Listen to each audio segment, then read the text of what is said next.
This is a case study about business Adani groups.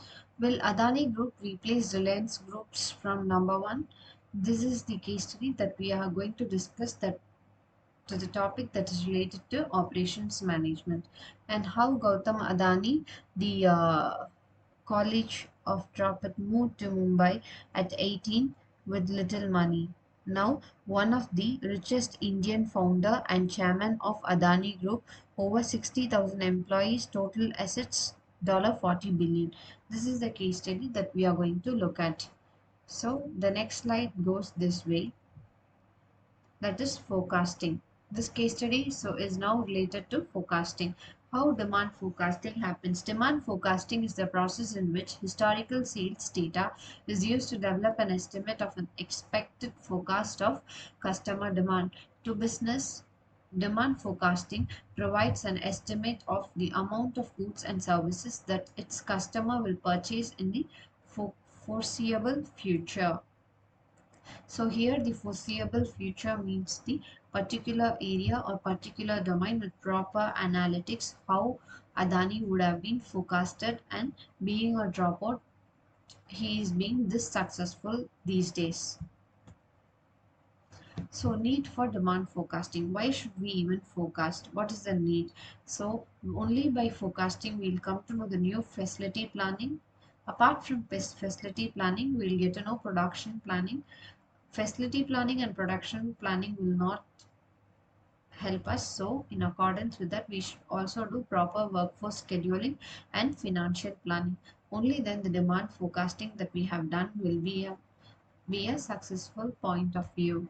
So, in objective of demand forecasting, there must be proper financial planning, pricing policy, manufacturing policy, sales and marketing planning, capacity planning and expansion, manpower planning, and capital expenditure. Short term objectives are demand forecasting, and long term. When it comes to short term objectives, it is the foundation of production policy, formulation of price policy, maximum utilization of machines, proper control of sales, regular supply material, agreement of finance, register availability of labor.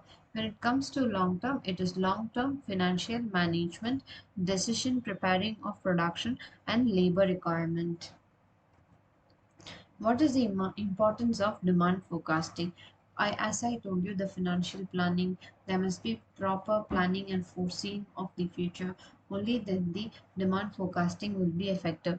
The importance of demand forecasting is that production, the demand output, assess the procurable demand, forecasting sales process, and better control over the production. These are the very important areas where this demand forecasting is being widely used. Factors influencing demand forecasting are price of goods, type of goods, competition, technology, and economic perspective.